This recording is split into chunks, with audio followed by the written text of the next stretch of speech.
Lore Together is proud to be part of the Boss Rush Games Network. Feel free to find out more at bossrushgames.com/network.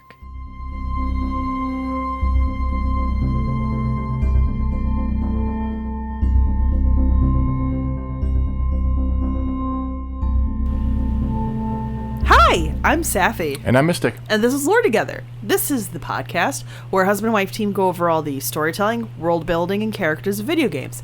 Because it's what we like to do together. We lore together. Yep, and this is episode 90. Oh my gosh. I was just reveling with Mystic about how close we are to 100. And how the heck did we get this far? Crazy. Determination. Yeah, crazy stuff, right? Tenacity. It is tenacity, quite honestly, in a lot of ways. Anyway, before we get into the episode, if you'd like to contact us, you can do that a couple ways. Well, more than a couple. Twitter, Instagram, Mastodon, Reddit, and YouTube links can be found down in the description. If you'd like to contact us via email, you can do that over at loretogether@gmail.com. And if you'd like to support us, you can do that one of two ways. First is to give us a thumbs up, 5 stars, good rating wherever you are listening. We do appreciate it when you do that. The other way is through patreon.com/loretogether, where you can pay a per episode pledge to get early access to episodes, as well as early access to our Let's Plays and access to our mini episodes. Yeah. All right. Is that everything? I think that's everything. I think that is. So if you now know all the ways you can support this tenacity. So we are going into classic gaming once again. Retro. Yeah. My first question to you. Uh-oh. There's questions before I guess. What do you know about voodoo?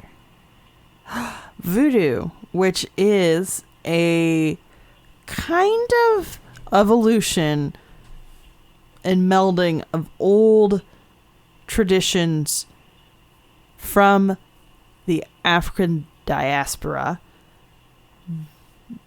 which amalgamated to a kind of spiritualist magic-y. I'm not doing this very well because I'm trying to be very academic about it, but I can't be because I haven't. This is not a religion I've read up on as well as some other religions that have fascinated me. But it is very much a ritualistic-based faith that doesn't have a worship of one singular god the same way that a lot of Judeo-Christian described religions do, and it is a bit more spiritually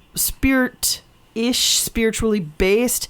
A lot of times, kind of, like inflated to be kind of like witchcraft kind of stuff in the Western perception, but really it's more a personal ritual stuff. Also tangentially related to zombies, which there is an actual zombie dust, by the way, guys, that people make. I don't even think that's necessarily related to voodoo itself. But it is where the idea of the zombie that we know it as comes from, but zombie was less of a undead thing and more of a a bound servant who wouldn't question your will thing. So that's what I know about voodoo. Okay. And I tried to say it as academically as I could because I don't want to be referencing things like when voodoo's referenced in a Scooby-Doo show from Cartoon Network had voodoo referenced in a Scooby-Doo revitalization from the we're gonna early be going aughts, somewhere. We're gonna be going somewhere between Scooby-Doo and academic. Okay. So, and also, my pronunciation of things will be terrible, as always. Because there's also because it's based around a lot of the diaspora that was in the islands. There's a little bit of an amalgamation of English, French. I want to say Yoruba, but I think that's wrong. I don't know. There's other dialects that are in there too, but the ones that I have any relation to are English and French. So I'll help if it sounds French enough, but if we're getting to something that's more like Yoruba or Patois or something, I don't know what I'm talking about. Do you know any games that deal with voodoo culture? I feel like there is a game that references even in it. that Scooby-Doo-esque sense. Yeah, there's games Scooby-Doo has. Sam and Max, I think, has something like that. Okay. That's it. That's all I got. That's all I got for you right now off the top of my head. So this is you're not going to know this probably then. Maybe you do. I don't know. We'll find out. We are going to be doing Gabriel Knight, The Sins of the Fathers. The Sins of the Yeah, I don't think I know this. This is a 1993 point-and-click adventure game by Sierra Online. I'll just say this. Of course, I wouldn't have played it before. Right. I was about to say, of course, I wouldn't know it, but that's actually not correct. I deep dive on YouTube like you do. But I never would have played this or interacted with this before, so. So, the game was designed, directed, and written by Jane Jensen, who I just found out through doing this, wrote and designed one of my favorite games from childhood, EcoQuest. EcoQuest? We will eventually touch on that. Wait, that isn't... I'm trying to remember if I've heard of that one. I may have mentioned it in the past. Yeah, then I don't think I played it. This game was helped along by the open development style of Ken Williams. That name you might recognize, at least tangentially, as Sierra Entertainment was founded by the husband and wife team of Ken and Roberta Williams. Oh. That we've never touched on her games is a crime we will rectify. Sounds good. I'm all for that. Just as a note, Ken and Roberta Williams recently came out of retirement to remake a now 50-year-old text adventure game called Colossal Cave using modern technology, including VR, if you are so inclined. So wait, they're like in their 80s remaking video games? I don't think they're in their 80s. I think they're 70s. So they made it in their 20s? Yeah. Okay. I think. I'm not 100% sure. Okay. That open development style of Ken, according to Jane, was as follows. One of the great things about Sierra was that Ken Williams really believed in the artistic vision. If he gave you the chance to do a game, that was your responsibility. Nobody told you to do with it. If it didn't sell, then you wouldn't do another game for him. But he would let you have that freedom. That's really nice. I wish we could get back to this model, and it was a lot easier to do it back then. Yeah. When the to do something of the caliber that the public expected was not that much of an ask. Like, I think about AAA gaming and the expectations of AAA gaming and how it's even affected like the indie market and what people think is a playable game. And it's just kind of hard to break into that industry right now. Yeah.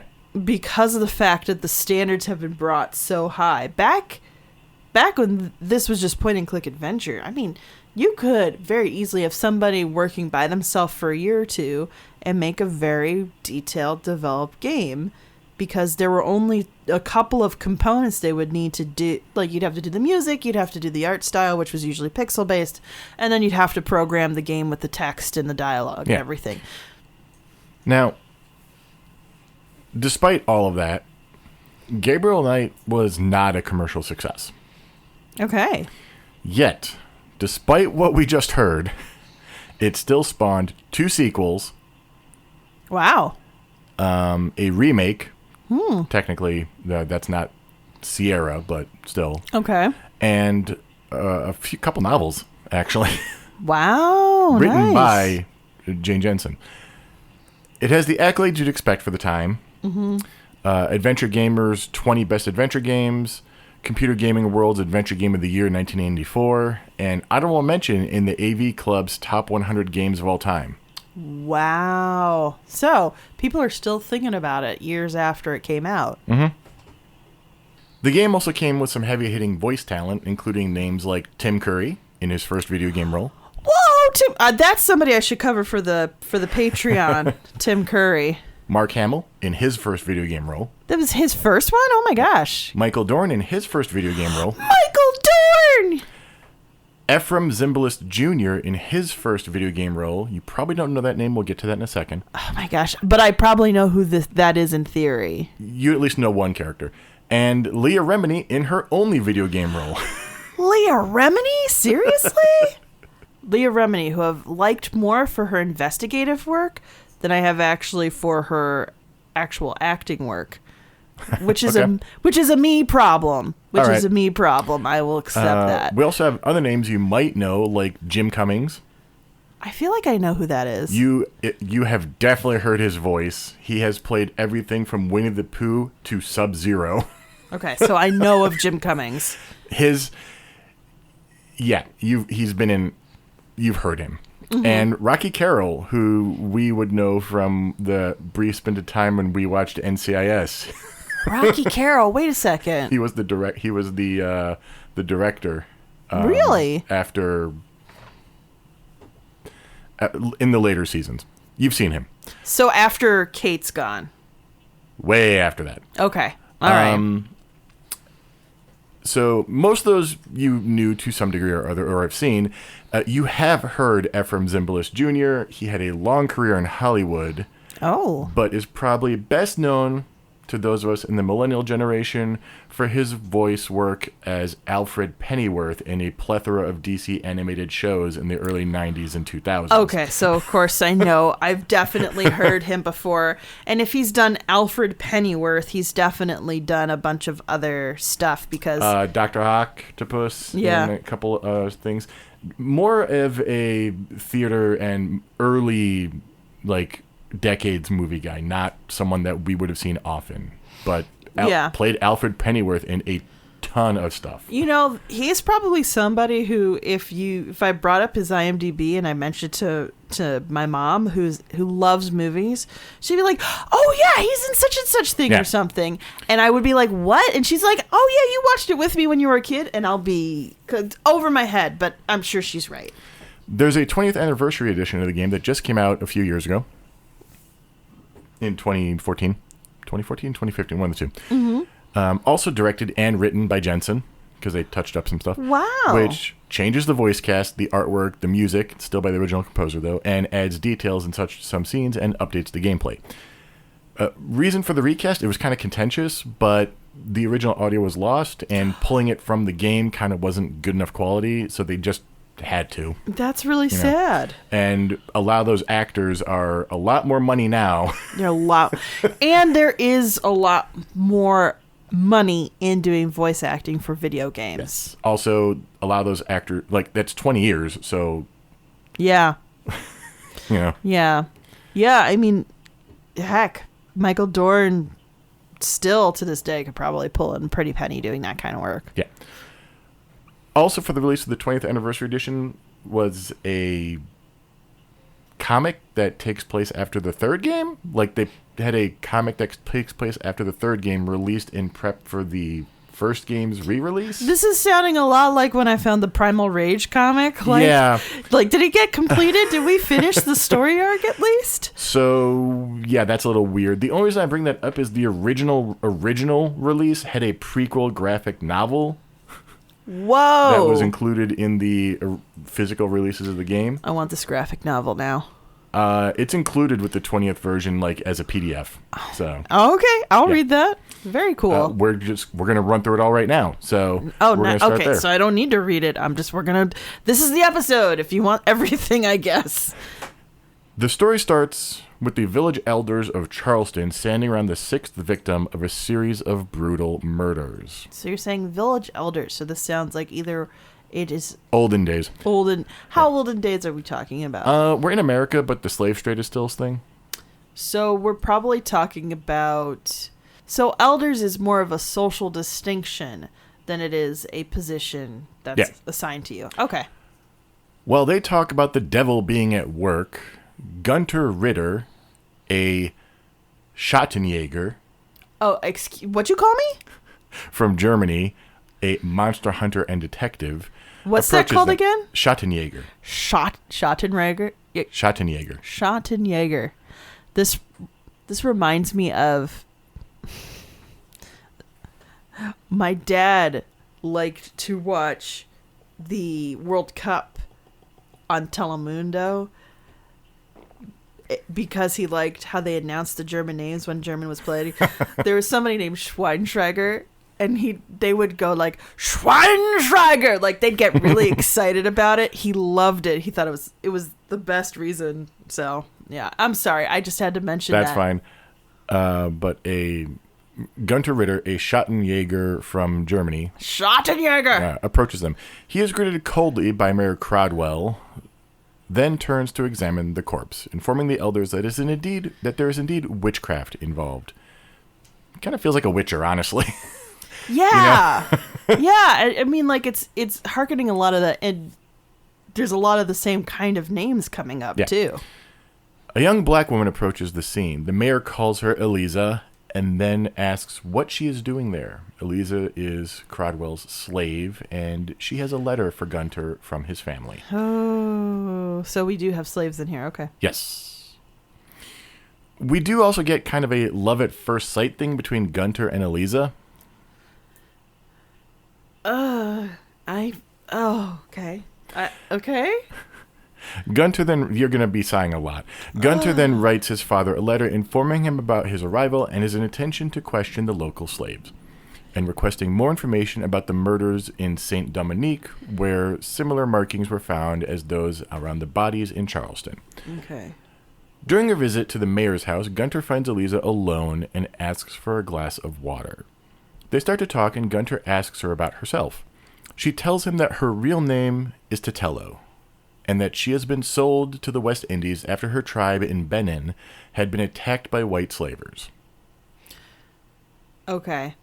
All right. So she's survived being transferred from the West Indies. Yeah. Okay. So she's originally from the West Indies, and then she was sold. No, she's originally from the Republic of Benin. Republic of Benin. Or Benin, or I don't know. I don't know how to pronounce Oh, it. Benin. Oh, okay. I think I know it. So she is. My bad. So she is literally from the continent of. Yes. Okay. I'm just trying to. There's a lot of historical context to really question that. First of all, this is somebody who is of strong character and will to survive the Middle Passage, as they called it. Yeah. It's a long stretch of like almost starvation, in dark, not knowing where you're going, kidnapped, hearing a language you've never heard before. So this is a woman of much resilience. I don't know if the writing's gonna show that, but I just wanna put a pin in that when you think about Eliza. What's her name? Her Titello. Titello. I'll try to refer to her as Titello. But I want everybody to remember that when you think of Titello, because this is a survivor of an immense hardship and trauma, and to still be functioning in a way where she can survive even though she's being subjugated. There is a resilience to it that I hope they write well, and dear God, if they don't, you're going to hear it from me.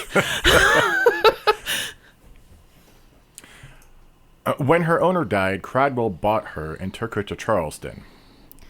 Yeah, she didn't get freed. So that's something that happened too sometimes, that like it used to be that like it was more like indentured servitude. It would have been a debt that would have been paid, but we're now at the point where you are considered property. You have to be put in a will to be freed. Otherwise it's an estate sale thing, which is so gross. Yeah. Gunter then asks one of the dumbest questions. Oh, do you like your job? If Crodwell treats her well, which she replies with, "Are you mad?" That's interesting too, because in a lot of those cases, regardless of what the truth was, slaves would answer yes. Yeah. Because that's not the kind of thing you want your master to think you tell the truth on.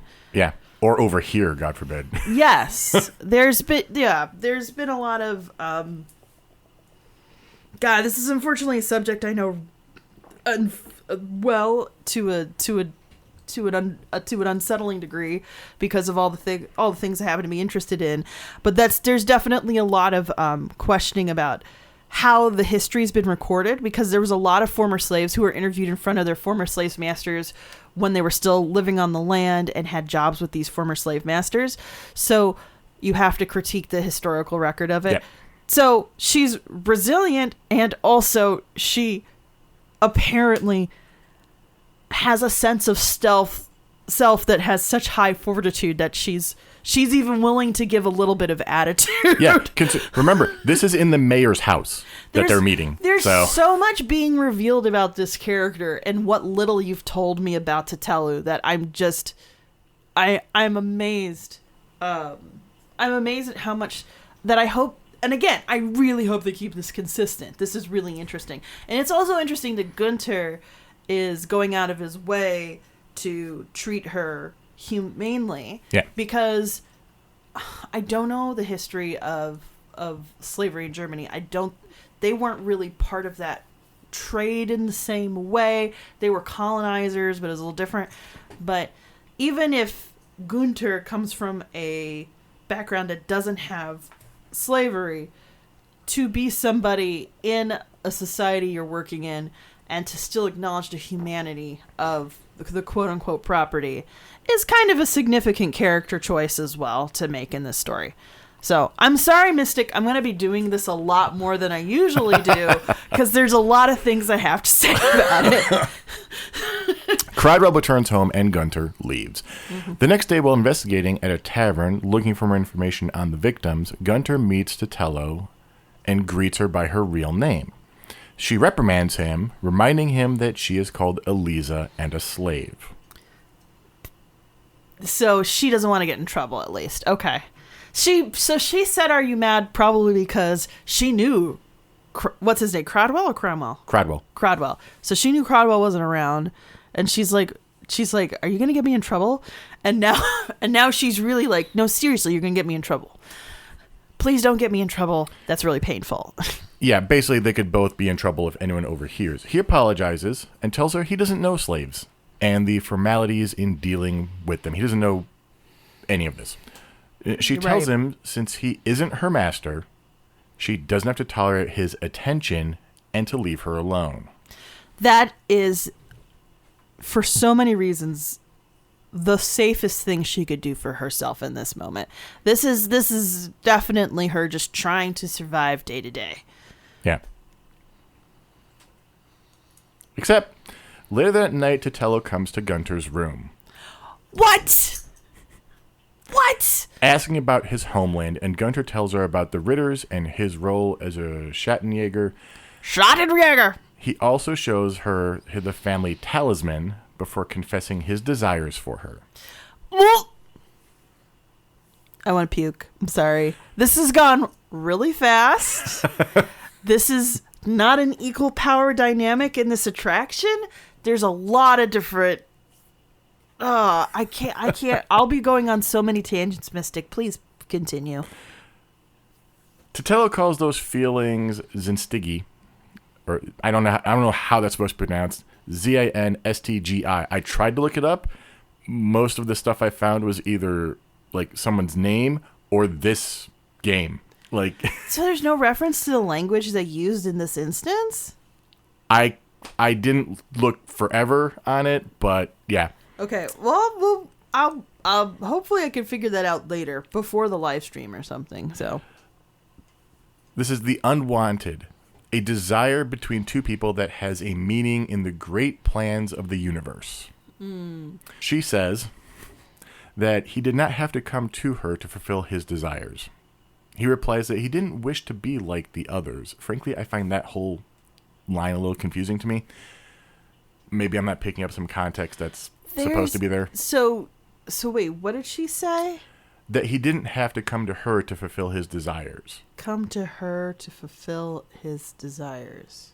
And that he replies that he didn't wish to be like the others. Oh. He didn't have to ask for permission. He could have just taken it because it's his right and he wants to treat her equally. That's okay. That's what I'm getting from the way you're describing it. So this is probably why she's intrigued. This is probably from after being kidnapped from her home and sailed across and starved, treated like absolute garbage, and sold around past like you and I would pick up a lamp from a garage sale. Yeah. To encounter somebody who actually on this in this part of her life treats her like a human being despite not being a fellow slave is probably really intriguing.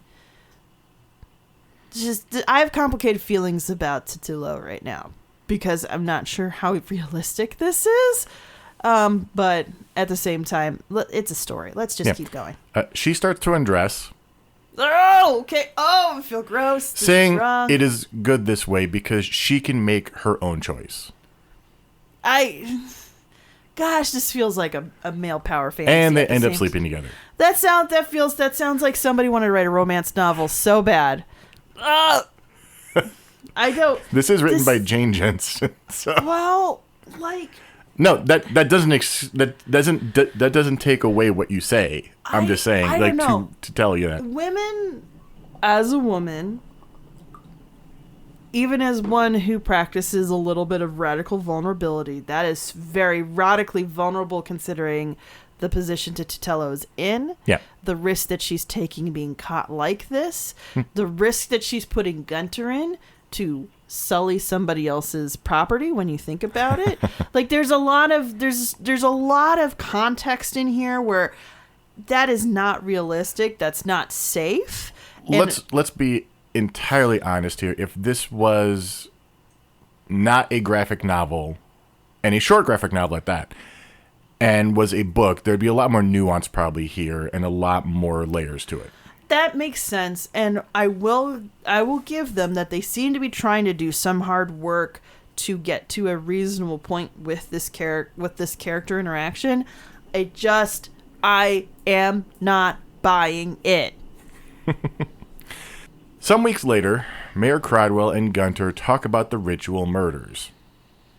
Gunter knows by then that the magic is African and has a plan to catch the witch.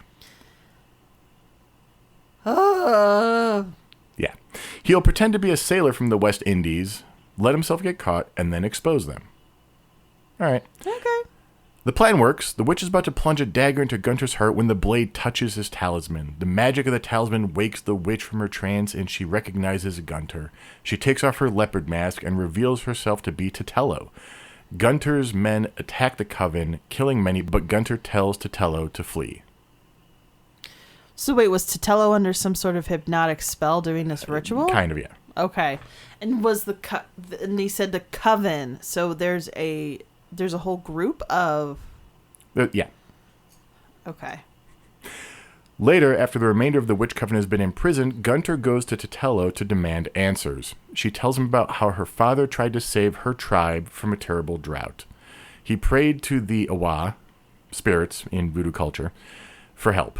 So I wanted to look this up partly because of the fact that the idea that there was voodoo from an African nation is not something that I'm familiar with, but apparently Benin is the birthplace of voodoo, or voodoo, as I guess it's said in French because it's a French-speaking country. Yep. Yay, colonialism! So I just wanted to wanted to check those facts because Mystic knows where I'm coming from, and I'm just gonna say it out loud. A lot of Western storytellers will put a veneer of something they find exciting and exotic over it without doing the work they need to do to get it right. It sounds like they've tried hard to get this right, and I appreciate that. Yeah.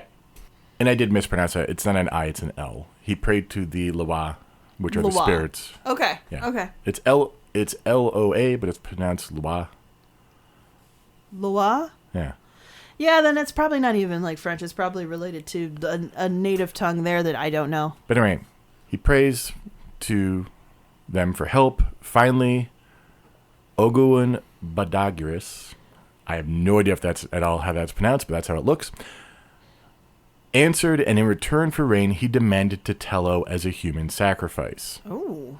Her father tried to trick the Loa by transferring Titulo's soul into the body of a different girl and killing her. But the Loa could not be fooled. He sent the white men to destroy the tribe.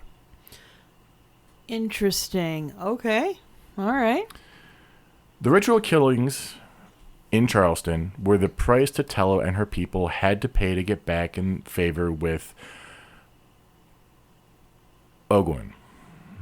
with the whoever they made this deal with. I'm not going to run through that name again. So this feels like a lot of brokering deals. Yes. And it's almost familiar to, it has some parallels to a lot of like Greek stories with Apollo. Yeah. Of the story of Cassandra is what I'm thinking of. Is like, oh, but I could totally get out of this if I just finagle this thing. And it's like, no, the whole point is that they're more powerful than you. Yeah. You have to respect their power. Gunter blames her for letting him love her. Oh, okay. Although she knew she was the one he was hunting. What? You're responsible for my feelings for you. No. I'm glad you said that. Jeez. She replies by saying she had no choice in the matter, if you recall her belief in the plans of the universe. She didn't want to love him either, but she does, and they both could find a way to make this work. Gunter sends Titello away, saying he has to think about what to do. Titello tells him pleadingly not to betray her. Oh, come on. Meanwhile, Crodwell interrogates the caught members of the Coven and recognizes one of the slaves as a friend of Titello. He guesses that his slave is in fact the leader and takes his men to capture her. How does he guess that? Titello is conducting a small ritual in her little shack and calls the spirit of her father to tell him she will stop serving the old Loa and plans to start a new life with Gunter. Her father's Loa tells her that Gunter will betray her, but she refuses to believe him. At the same time, Gunter is praying for a sign. So is Gunter's, like, magic-based powers based on faith as well? Is it a Christian kind of magic? Which I know is blasphemous for a lot of people, but... Or is it more paganism? We'll learn about this later on, but to jump the timeline a little bit, it does tie in with St. George a little bit. Okay, and I'm not familiar with St. George. I would argue that there's at least some connection to Christian mythology, for lack of a better term. Okay. But anyway, Gunter is praying for a sign. A snake appears and he throws a dagger at it without thinking. But it turns out that it was no snake, but a white bird. Oh. Before he can think about any meaning to this, a servant comes to tell him that Titello has been captured without any resistance and brought to the marketplace to be burned at the stake. Yikes. Okay. He goes to the marketplace and gets confronted by Crodwell about his dealings with the witch. Instead of owning up to his feelings and being true to Titello, he tells Crodwell that he was just interrogating her, and if he wants to burn her with her secrets, then do it fast. Wow. Yeah? Oh, man. Why? Why did we do this to Titello? Oh, okay. Gunter turns to leave while Titello calls his name. Utterly betrayed and left alone, Titello starts to pray to her old gods, begging Ogwin and Dambala to destroy the entire village and everyone in it. The onlookers just laugh and mock her. Her screams of pain, betrayal, and humiliation, combined with the sight of the crowd and the pyre, push Gunter to feel so guilty that he uses the talisman to help Titello. The combination of the talisman's power and the power of Titello's old gods rip the sky open and lightning strikes with deadly force. The slaves are freed and slaughter their masters. In the end, Gunter is the only one left alive. He stands, eyes downcast. Titello, now her father's daughter, demands he look at her. She blames him, accusing him of betraying her. He didn't save her, his guilt did, and his talisman. She tells him that she would have left everything for him had he been true to her. Then she takes the talisman from him and leaves him with a cold, "Goodbye, witch hunter." Then we get to the game proper.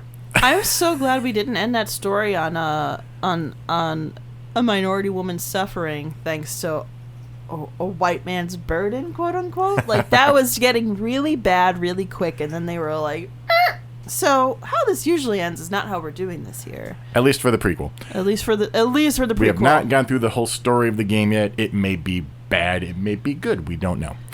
Wait, you should know, though. Yeah, but I'm not going to tell you yet. Oh, I have to suffer here.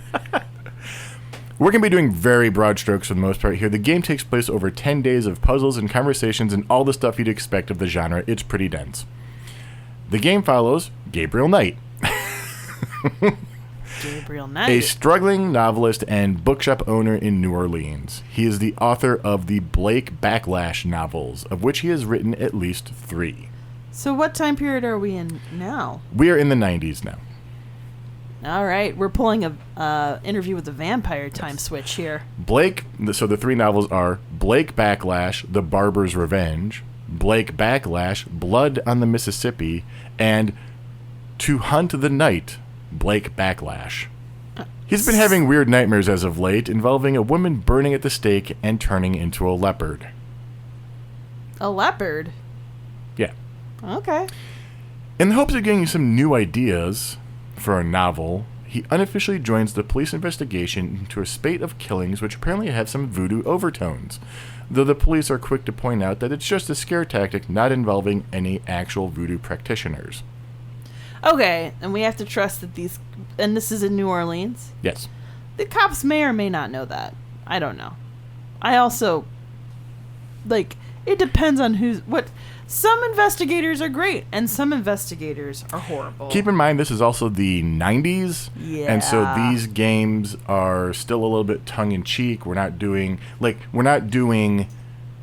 still life, where it's a lot more serious bend to everything. Right. There's definitely a serious story here, but there's some trappings of goofiness and weird dialogue. We are and- not taking games at 100% the artistic storytelling potential that they could be at. We are not. Right now. These are obviously the predecessors to that. Yes. Long form storytelling in games, even if they are slightly goofy at times. Yeah. So, while touring the most recent crime scene, after distracting a cop, again, here's an example. While touring the most recent crime scene, after distracting a motorcycle cop with a mime to get the location from his radio. With a mime? Yes. Don't ask. He just sicks a mime on a cop? He meets up his friend, Detective Mosley. Eventually, the police leave, saying it's a clean sweep, which I would take as no evidence, but that's clearly not the case, as Gabriel recovers a scale he believes belongs to the murderer's snake. One solitary scale? Again, broad strokes, but Wow. yes. Also at the crime scene, before the police leave, he encounters the rich socialite Malia Ged, whom he becomes infatuated with almost immediately, even though she is literally just driving by and asks the police what happened. Wait, so he's seeing her in her car and suddenly he's like, this is the woman I wish to know more about? Oh, Gabriel is insufferable. He is trying to date his employee. He gets infatuated with Malia here. He's insufferable. All the trappings of a Shakespearean tragic character right here. Jeez.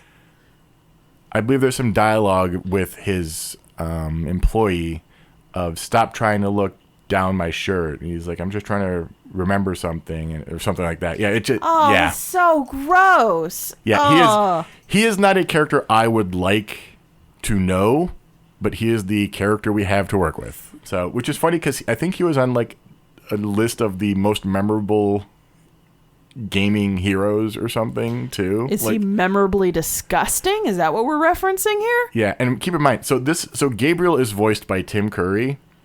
Oh, doing man. a New Orleans accent. So how does this sound, Mystic? Honestly, despite the pedigree of everyone involved, I found the voice work to be not that great. Sounds like the direction was suboptimal. Oh, and by the way, the narrator always sounds like Miss Cleo. No! It's not. She's actually like an accomplished singer and everything, but in both the original and in the remake, which is a different actress, they make her go into like a patois. Like a patois accent? Yeah. But why would you... But you don't need a patois accent. And it's New Orleans. You don't need to do that. Like... But it's all voodoo, which is Haitian, not Jamaican, but... Which one? So, wait, are we basically doing the video game version of Live and Let Die? Oh, we'll get there. No!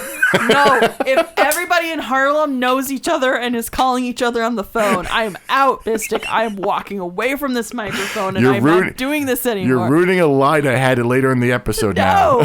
Now I'm having flashbacks to how drunk I had to get to finish Live and Let Die with you. So here, just side note, Mystic likes the James Bond series, and I was like, I don't really watch James Bond, so we watched Goldfinger, and that already has some racist stuff going on in there. And I said, I could get drunk drinking it all the time. Something racist or sexist happening in Goldfinger. And he goes, oh, you want to get drunk? And then he puts on Live and Let Die. Guys, every black person in Harlem knows each other in Live and Let Die. Every single one. I can't get over it. I'm still traumatized by it. How dare media make me this angry and red in the face? I am just warm remembering how drunk and bothered and upset I was watching Live and Let Die. How dare you, sir, bring me back to that traumatic moment. We also apologize for the audio quality over Safi's rant because she peaked like for every single. I'm that mad. I'm looking at myself peaking and I can't even stop myself because I am that mad. We're gonna. You know, for 1993, the visual novel was kind of giving me, like, they tried, okay? Like, it's not perfect, but they tried, and I appreciate that they tried. And we're already now back to, you've disgraced Tim Curry in my mind now. And Mark Hamill. Like, these poor, great actors have now suddenly, like, tied to this horrible manifestation of storytelling. Okay, let's get on with it. It's gonna be a long recording. Oh, man. Gabriel is able to, by seriously messed up means, as is common to the genre, let's be honest, gain access to the police sketches of the patterns from previous crime scenes. Basically, there's patterns like in the sand or the dirt. How many seagulls had a balloon tied to a string or whatever? No, not like that. Okay. But more like,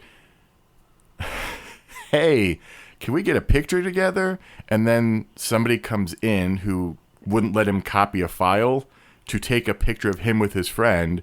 He goes, oh, let me go check my hair.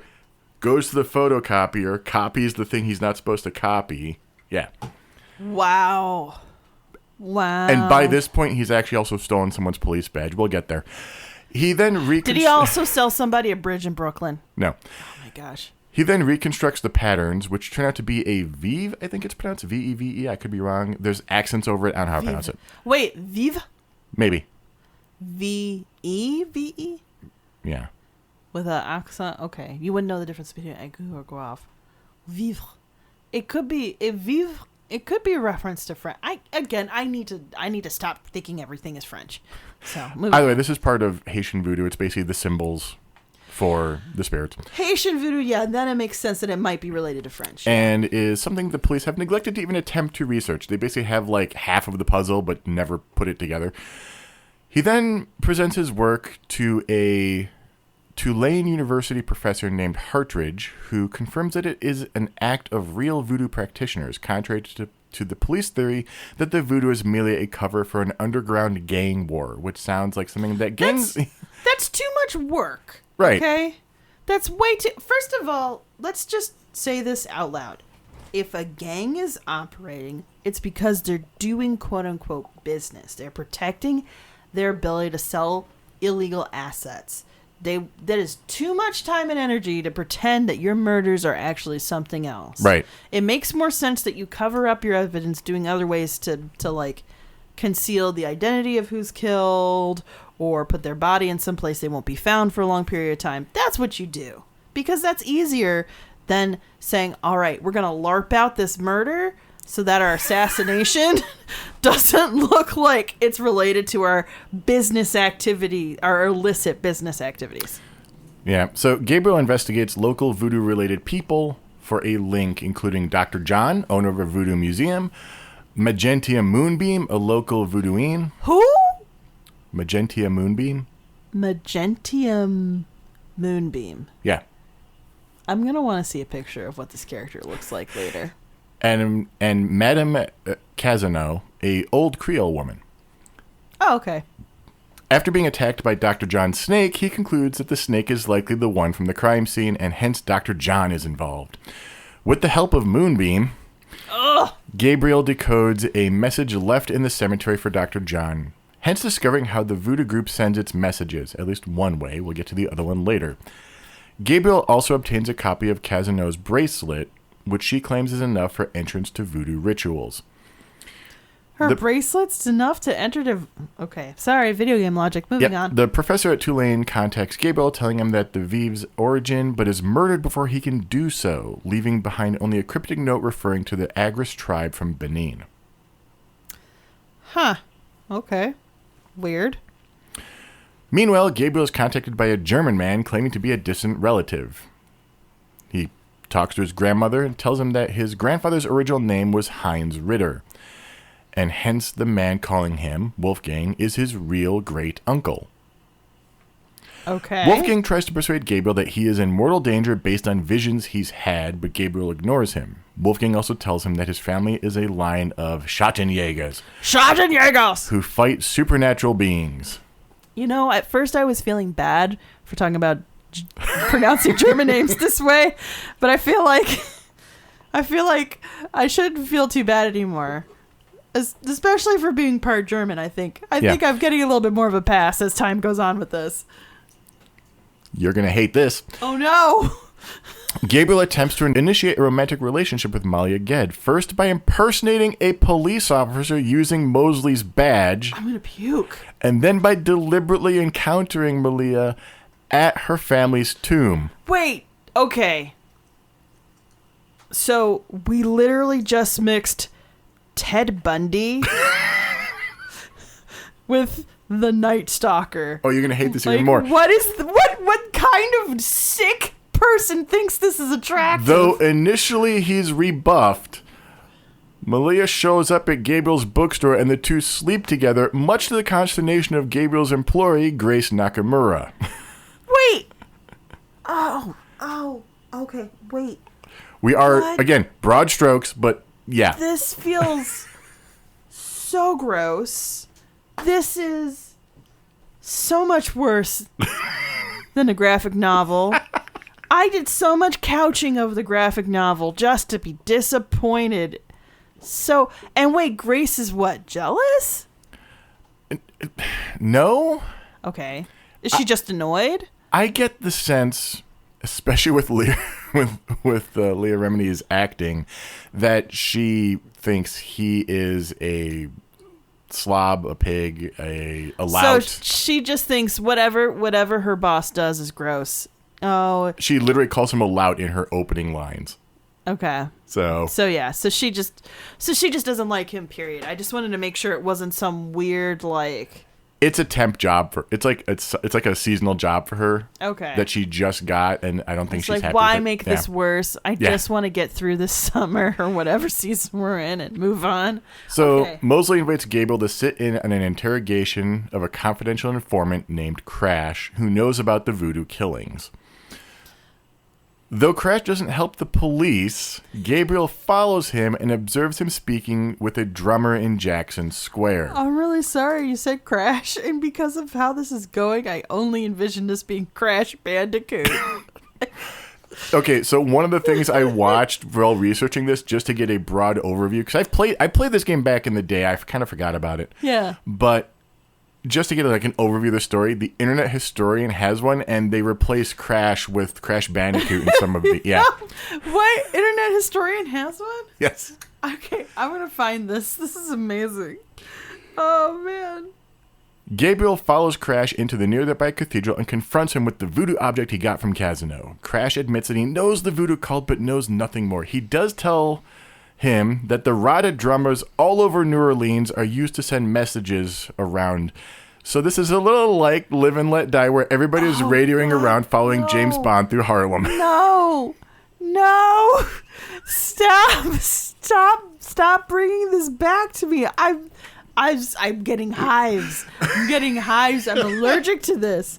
This is so bad. Oh man. I get it's 93 and not everybody had cell phones they could text each other, but seriously?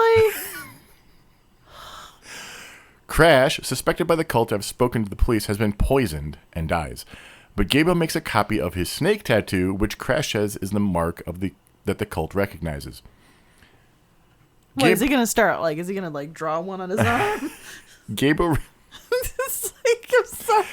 Gabriel receives the journal of his ancestor, Gunter Ritter, in a parcel from Wolfgang. Upon reading it, he recognizes that the murders Gunter investigated in the late 17th century seem to be related to the voodoo murders now. The journal basically recounts the events of the prequel graphic novel we already discussed. Okay.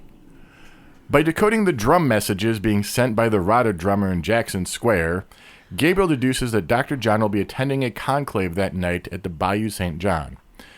He leaves a message on the wall instructing Dr. John to bring a small coffin with him.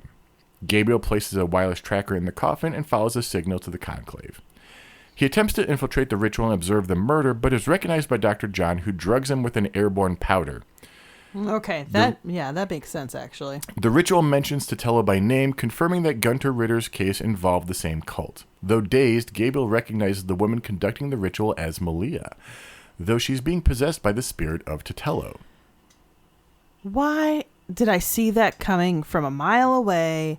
So they're mimicking the same romance in order to mimic... oh my gosh, guys, I was trying really hard not to say, oh, but now that they've slept with each other, they'll have the same betrayal arc. I really wanted to think that wasn't going to happen. And look, it did. Grace, having followed Gabriel, pulls him to safety, though it is unclear whether the cult wanted him dead in the first place or just incapacitated. At this point, anyway. Yeah. Gabriel calls Wolfgang, and they engage in a long chat, and Gabriel learns more about the prequel comic stuff. He also learns that in order to fight Titello, he must retrieve the talisman, which is most likely buried either in New Orleans or in her original homeland of Benin.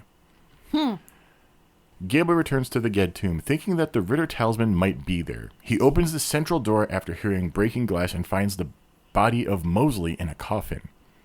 Whoa.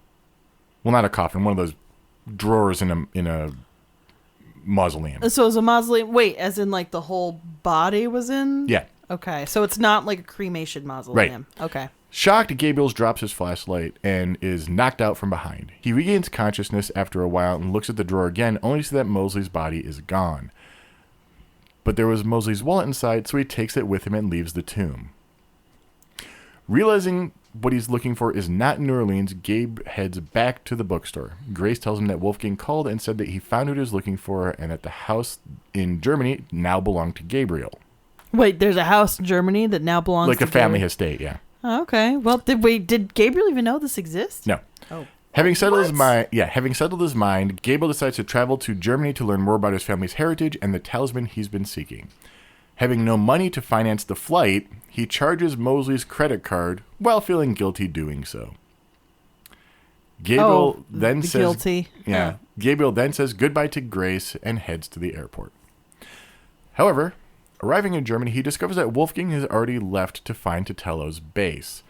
With little else to go on, Gabriel performs the induction ceremony to become a Schattenjäger. Schattenjäger! Which has him doing things like cut his hair and arm, pour salt in a vessel, typical ritual stuff. Okay. Nothing seems to happen until a dream later that night. Eventually, he finds a secret library with enough information to continue on his quest, following his great-uncle's path to Benin. There, he finds the Ritter talisman in a ceremonial table, but only after Wolfgang is killed by one of the many zombies that protect the remains. I could see that coming from a mile away, that Wolfgang was not going to survive this. Because we can only have Gabriel be the hero, and any other man of his line would be in the way of making him more of the hero. Like, we couldn't just have him be captured or something. That's just how it goes. He's too much of a jerk to be a hero to me. At least at this point. I haven't played the further games. Yeah, like, I mean, he may have a character arc and become better. There might be a redemption arc. We might, for all we know, suddenly it's like, oh man, you're like the Arbiter with how much you've redeemed yourself. Armed with the talisman and knowing that the voodoo Hanfor is underneath Jackson Square, Gabriel returns to New Orleans, where he finds a letter from Malia telling him that Titello has abducted Grace. Okay. Mosley, alive and well, appears. What? Yeah, it's kind of weird. It's like, oh, you're alive? And it's like, yeah, I heard somebody coming, and so, like, he hid and then didn't know that it was... didn't know it was Gabriel, so he knocked him out thinking it was one of the voodoo practitioners, like one of the cult members, and then ran. Okay. Yeah. So. All right. Well, okay. Yeah. They devise a plan to infiltrate the Hanfor separately. Gabriel eventually eavesdrops on Malia having a conversation with Titello, pleading for Gabriel's life. Titello says he will only betray Malia. Right, because history is going to repeat itself in her mind, yeah. He also finds some costumes for him and Mosley, and then finds Grace. He uses the talisman to wake her up, but then they hear the drums signaling that the ritual is going to begin soon. Grace acts the part, and as the ritual to kill her begins, Gabriel reveals himself, which gives Grace a moment to escape from the altar. Basically, they need her to play the part until they can kind of, yeah, get in the room and stuff. That makes sense. So Dr. John lunges for Grace, and Mosley shoots him. Titello, in Malia's body, goes to kill Mosley, but Gabriel gives him the talisman to protect him and Grace. Okay. Now unprotected, Gabriel is dragged to the ritual table by Titello, who intends to kill him, but she is temporarily thwarted by Malia, giving Gabriel the chance to destroy the idol that is the source of Titello's power. By the way, during this whole scene, this whole ritual thing, Titello/Malia's body is topless. Oh, this is bad. This is getting grosser and grosser by the scene. Oh man. Luckily, we're almost done. A fissure opens in the earth filled with lava, and Malia, Titello, etc., falls into it, grabbing the edge. Gabriel can rescue her or let her die, but when rescuing her, Malia says she's glad Gabriel didn't betray her, but she has to die for Titello to finally be vanquished. So she lets go, falling into the lava. We end with Grace and Gabriel wondering if it's truly over. And then Gabriel says something that makes Grace just know that he hasn't changed at all. Yeah. Oh, yeah. Well, your horrible existence is over. Oh my gosh. Okay. That went from dark and whatever to this guy. Yeah. That seems to be like the whole process of this thing. Ooh, dark. Ugh, this guy. Ugh, these decisions. I feel like they were much more nuanced in the prequel, and now it's like, yeah, I'm all for like a villain who's somewhat justified in what they're doing, but it feels like there's no nuance with Titello either at this point. Again, we are doing broad strokes. There is nuance here in terms of like there's actually dialogue. There's, that plays across differently. Yeah, I'm sure. But broad strokes, that's the story.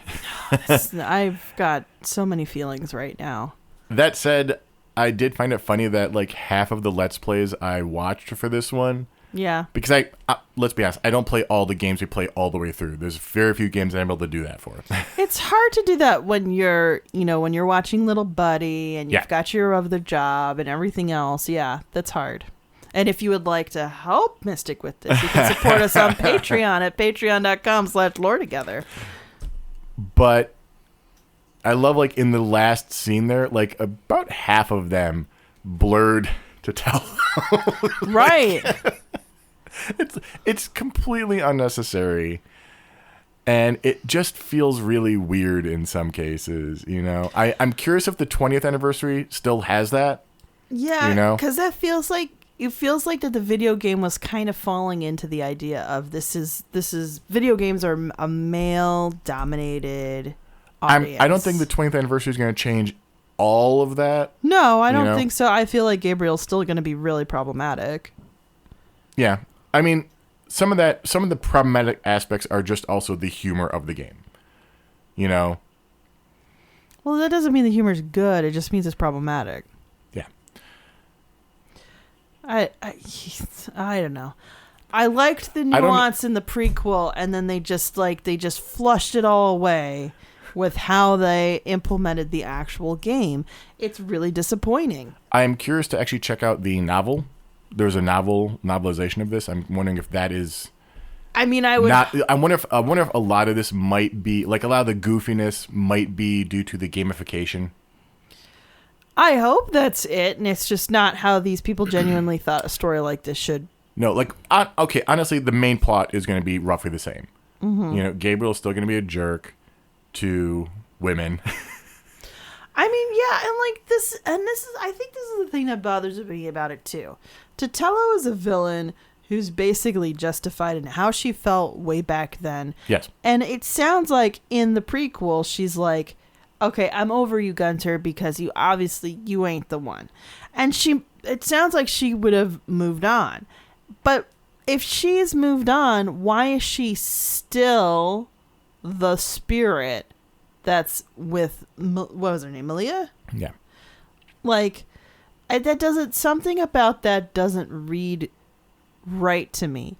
It'd be one thing if Malia has inherited this weird cultish debt from. I mean, she is okay. So she is a direct descendant, right, of Titello. But I don't think it needs to. You don't need to bring back Titello. You need to bring back the spirits that the tribe had the debt with. I think that's what they meant when they said that Titello was now her father's daughter, because her father was one of those spirits now. Right. So Titello's now a spirit? Yeah. I don't know, but because the one thing I do know is that from researching this, what I did was that there's a lot of like letting yourself be possessed, or possession of, like, the spirits possess people to communicate, to do things. Like that's the crux of that religion.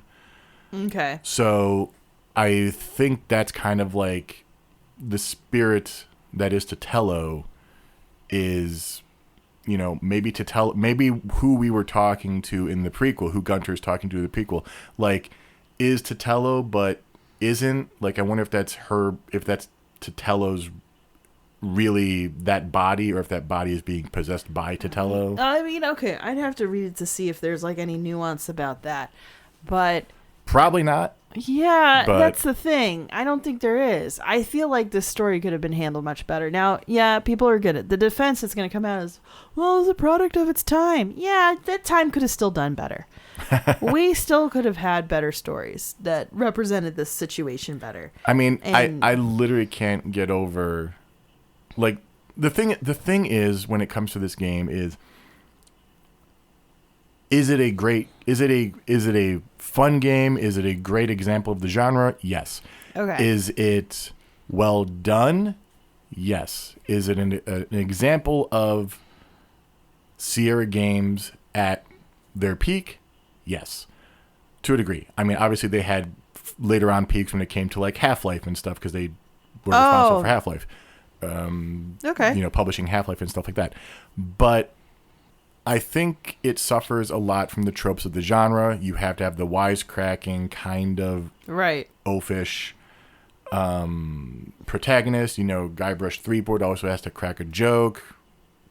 Gabriel cracks a joke. Sam and Max crack jokes. Like, everything is a joke. Everything is funny. Everything has to be as little absurd. And they chose some easy ways to do that instead of like some... Yeah, they chose easy ways for that. The storyline behind all of that isn't terrible. I mean, it's a little cliche, but that's also true of the genre when it comes to the serious stories. Now, I'm trying to remember the game that plays mind games with you as you play the different characters in history. That was on the GameCube. Eternal Darkness. When did that come out? 2002. So almost 9 years later, by that point, we had a game with a mystery that was a genuine horror that seemed to handle the idea of like this generational debt seriously, with a lot of research, with treating the characters from different times with respect. Like, I don't know. I am curious to read the novelization. I do want to check that out. Yeah. It's probably up on archive.org. Yeah, probably. I'd be curious too. I'd be curious to see how it goes. But I feel so let down. Even in my playing, I'm sitting there like, man, first off, like, the voice acting is not bad, but it's not there either. Right. Like, it's not where it should be, despite the pedigree of the people involved. And you're right, that probably may be directorial, for all we know. Yeah.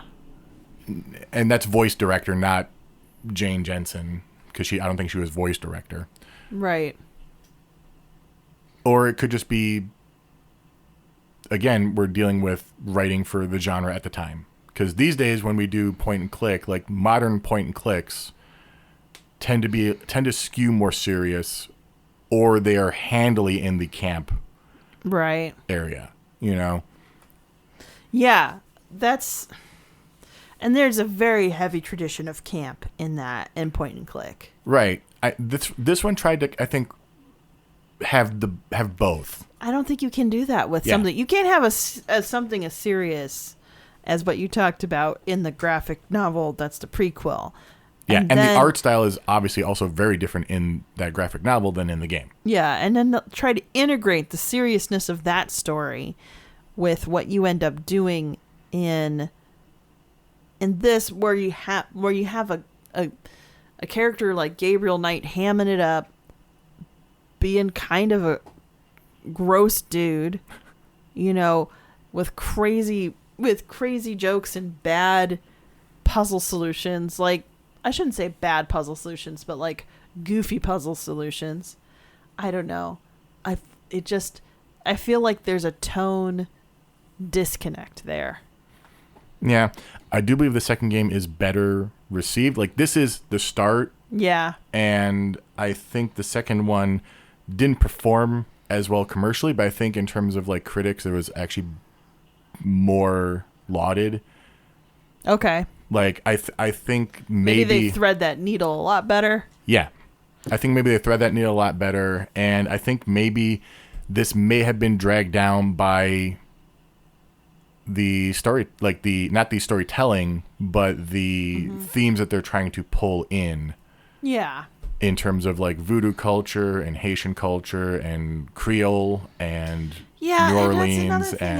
It's like the different voodoo as well. Because like if she's doing voodoo straight from Benin, it's going to be very different than like Haitian voodoo that has had, you know, a couple of centuries now to evolve and become its own thing. Haitian voodoo, which is live and let die.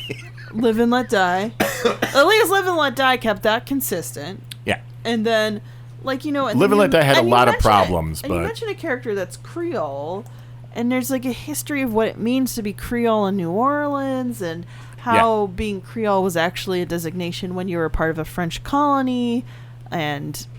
I mean, technically, I'm Creole. If you wanted to go back to that nomenclature from that time, when I say I'm doing broad strokes, we can assume that we are losing something of the nuance. Maybe a lot of my stuff in the broad strokes lost nuance that makes the game more serious, more palatable. Gabriel's actions and dialogue at times still hits me the wrong way. Yeah. So I don't know. Yeah, I'd be interested to see if other people's thoughts on this, especially if there's any other, like, you know, players of color, any other players that who grew up in a voodoo tradition. I don't know anybody. I've never met anybody who's grown up in that tradition. I'd be curious to see what they'd have to say about the game if they played it. But I can't say for sure. It'd be interesting to see, you know, what they think, because the way that you've described it to me right now, I've got concerns, dude. Well, I will say I did learn things, like, in looking up just the broad strokes even. Yeah. Like, I still feel like I learned more about voodoo culture through looking up the stuff in this game. But you had to look up the stuff in the game. It wasn't necessarily... It could be in the game. Okay. You know, it could be in the game. It could be explained. You do talk to a lot of people that we brush over. You do have a lot of dialogue in this game. Okay. And there is a lot of discussions with Dr. John, with Moonbeam, with Madame Quezado, with... Grace is kind of like your oracle. Oh, like, okay. She's the one who researches stuff for you. She's the one who finds numbers to contact people. Okay. You know, and will dig deep.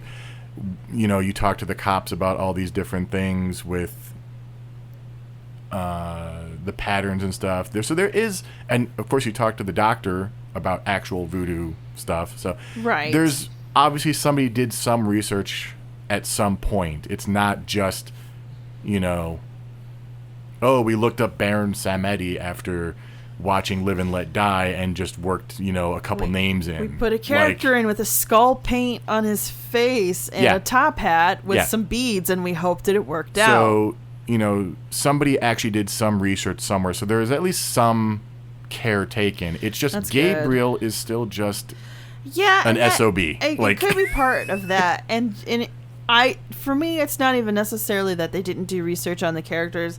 It's how they proceeded to portray people in that situation, and like the grudges they would hold and the way that things would still, I don't know. Okay, so we're still on Totelo then. That's fine. Yeah, there's things about that I'm very dubious about, and again, that's why I'd want to have somebody else's perspective on it. So jumping the timeline here, the Voodoo Murders becomes the book that Gabriel writes, and I'm curious if deep sigh. Well, I'm curious if canonically what we play is his novelization, his version of it. Because deep sigh. Well, I'm curious. I don't know. But, yeah, he does write a book after this. Deep sigh. He's no Jessica Fletcher. Probably not. Probably no. Nobody will ever be Jessica Fletcher. All right. I think that's a good wallowed. place to end. I've wallowed in my uncertainty about this enough. Yeah. I like the game as a game, but as you don't like the main character. It sounds like I don't like the main character. Yeah. I do not like Gabriel Knight as a character, at least in this game, as written. I don't know if he's different in the 20th anniversary version. I know he has. And when was that released? That would have been 2014. 2014, 2015. I can't remember which one, but yeah, one or two. So 9 years ago. Yeah. Okay. Yeah, I don't know if it gives me a lot of hope that it would have been better. Who knows? And in that. We'll find out because that's one we're playing. Okay, so we'll play that one, and you guys can help me judge it. And please, if you are someone who comes from the voodoo tradition, or it comes from the backgrounds that were mentioned of the antagonists of the game, I'm curious what your perception is of it. Because I have concerns, but maybe they shouldn't be concerns coming from me because it's not my background. Yeah. And let us know your thoughts either way. Either way, let us know. And you can reach us on all those socials, and make sure that you catch us on the live stream. Someday we should put the Boss Rush Discord in our links. You can catch us in the Boss Rush Discord. Rush us on the Boss Rush Discord. We respond pretty quickly to that. Live stream of this, the first hour, will happen the Thursday after this is released to the public. Yep.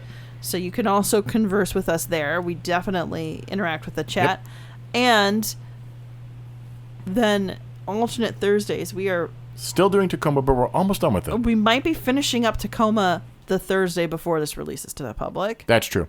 And then after that, we're starting Mass Effect. We will be deep in Mass Effect. We're going to let our patrons decide what we're playing. Yeah. In terms of what our shepherd will be. Yeah. And if you want to make decisions about also, like the fans are making decisions about some of the stuff we do in, like my Let's Play in Dragon Age and stuff like that. So patreon.com/LoreTogether if you like making decisions for that stuff for us. And I think that's enough now. I should probably stop talking. Thank you for listening. Thanks so much. Bye, guys. Bye.